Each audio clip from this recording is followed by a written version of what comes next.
Good morning, friends. So, it's a good morning at Badi Koti now.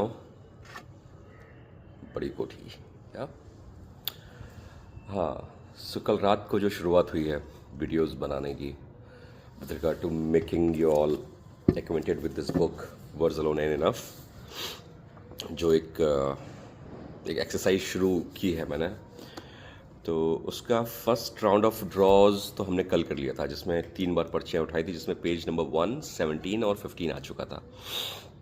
So now it's time for the next round, that is for the next video. ये रही 36 पर्चियाँ जो शुरुआत के 36 pages हैं, उनको encompass करती हैं. ये 36 पेजों में अपन 12 ड्रॉज निकालेंगे.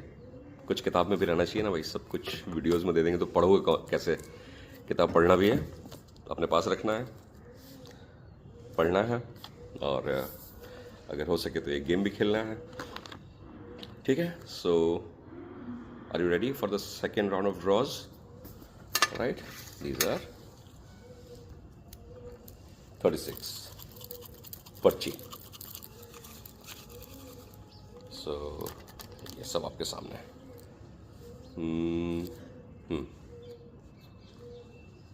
क्या आया? इट्स 35. 36 में से 35वां नंबर आ गया. क्या है? Of course between the lines होगा.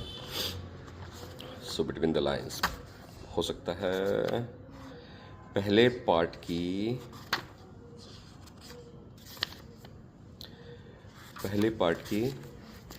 5वीं जो स्टोरी है, 5वीं स्टोरी क्या है? Your astuteness comes to the rescue even at the God-forsaken snake pits. ये स्टोरी है, 5th स्टोरी. स्टोरी जहाँ ख़त्म होती है फिर बिटवीन द लाइन्स सेक्शन आता है. बिटवीन द लाइन्स 33 पे है और 35 पे है इडियम्स वाला सेक्शन. ओके, तो देखते हैं. इडियम्स वाला भी है और एडाजेस, प्रोवर्ब्स और मैक्सिम्स भी है. ये if it is clear to you all. तो पहले देखते हैं एडाजेस, प्रोवर्ब्स, मैक्सिम्स क्या यूज़ किए हैं इस स्टोरी में, इस पर्टिकुलर स्टोरी में. Even the most powerful enemies can be defeated but with utter yet subtle wit. ये मैक्सिम है. It suggest that brains over brawn a piece of classic wisdom. क्या दिमाग ज़्यादा उपयोगी सिद्ध होता है बजाय के शक्ति, मतलब ब्रूट फोर्स. ओके, सॉरी थोड़ी हिंदी गड़बड़ है. दूसरा है where brute brawn is ineffective comes into play the scheming brain. ये भी एक एडाज या मैक्सिम के तौर पे यूज़ किया है. Brain is mightier than brawn, इसको मॉडिफाई करते हुए डाला है. You always reach the objective and that's how a tiny crab killed a giant crane. Tiny crab killed a giant crane. Crane मतलब साइरस. वो कहानी तो सबने सुनी होगी ना. इसमें वो कहानी है भाई साहब, मज़ा आ गया था उसको लिखने में.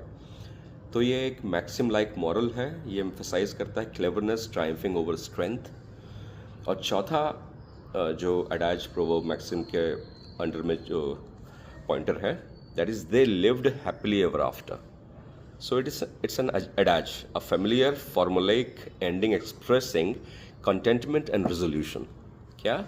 दे लिव्ड हैप्पीली एवर आफ्टर. नहीं, कहानियों के बाद में हम सुनते हैं, पिक्चरों में सुनते हैं, आखिरी में सब कुछ ठीक ही हो जाता है. और इडियम्स, 3 इडियम्स हैं इस वाली स्टोरी में जो मैं बताता हूँ. Casting an evil I.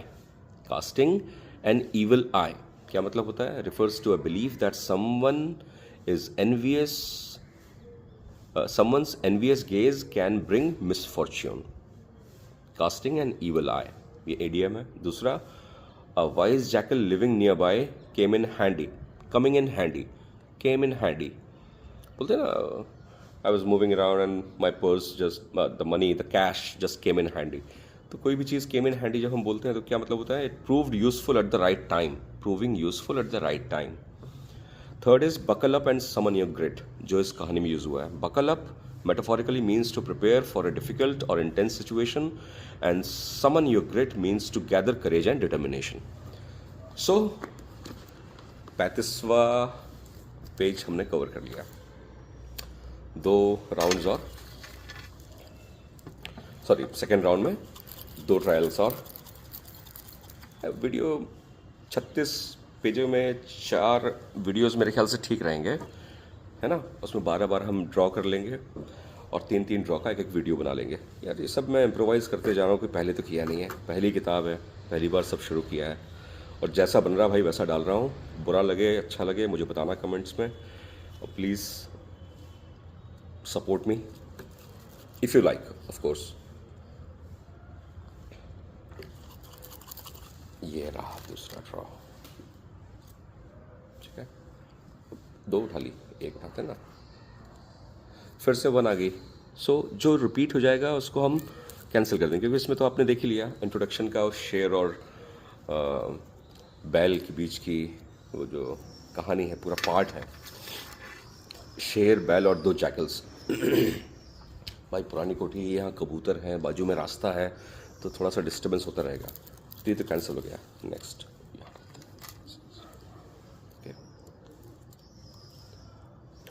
Page number 10, right. So open up page number 10। अरे भाई डिस्टर्ब नहीं करो। Okay wow. तो पेज नंबर 10 जो है, ये पेज नंबर 10 पहली स्टोरी से रिलेटेड जो बिटवीन द लाइन्स का सेक्शन है, उसमें एंड में जो एडियम्स यूज़ किए हैं वो एडियम्स 7 थे। 7वां नंबर का पेज नंबर 10 पे है। ये वन ऑफ माई फेवरेट है। It takes 2 to tango. It takes 2 to tango. Tango एक डांस होता है जिसमें कम से कम 2 लोग चाहिए होते हैं। ये एडियम मैंने इस कहानी में यूज़ किया है। बहुत ही खूबसूरत कहानी है पहली वाली, look for the blessing in disguise. So it takes 2 to tango. Cooperation और म्यूचुअल एफर्ट इज़ नीडेड। इसका ओरिजिन क्या है? The idiom "it takes 2 to tango" originates from the world of ballroom dance but became a popular English expression in the 20th century with a specific historical trigger. The phrase was popularized in 1952 thanks to the song.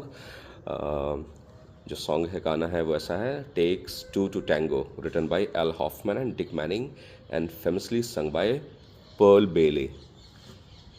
So ये हो गया दूसरा trial हमारा। अब ये है last of this video. I hope ज़्यादा लंबा नहीं बन रहा है, 10-10 मिनट की वीडियोस बनेंगे, कोई दिक्कत नहीं है।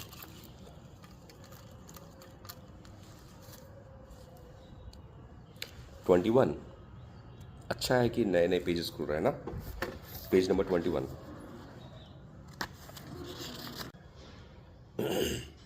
सो पेज नंबर 21 खुला है इस बार। सो पेज नंबर 21 पे इडियम्स है, स्टोरी 3 के इडियम्स है पेज नंबर 21 पे। तो क्या क्या इडियम्स है? जैसे lift a finger, lift a finger, you don't have to lift a finger, make no effort, in a pickle, finding oneself in a pickle. अपन बोलते हैं ना कहावत, इस प्रकार से कहावत या मुहावरे, तो मुहावरे होते हैं idioms I guess. We are in such a pickle in a tricky or problematic situation, tide through, to tide through life's challenges, मायने है इसके to survive or endure difficulties. Next is sending shivers down the spine, जैसे इसमें use किया है still sent shivers down his spine, इसका मतलब है caused fear or unease. Next is follow in someone's footstep, इसमें यूज़ किया है फॉलो माई फुटस्टेप एक्सप्रेशन, इसका मतलब है टू इमिटेट समवन और follow their path. Next is a hand in a glove, like a suitable hand in a glove use किया as a story में। मतलब होता है परफेक्ट फिट और कंपैटिबिलिटी को एक्सप्रेस करता है। The last but not the least, retired into the glade through poetic, retired though poetic, retired here idiomatically implies slipping away quietly. Retired into the glade मतलब forest में चला गया, जिसके बारे में कहानी है वो उसके बारे में, ठीक है। तो यहाँ फुटनोट में मैंने कुछ लिखा है जैसे living proof, serendipitous encounter and ventured deeper are common phrases but not idioms or proverbs with metaphorical depth.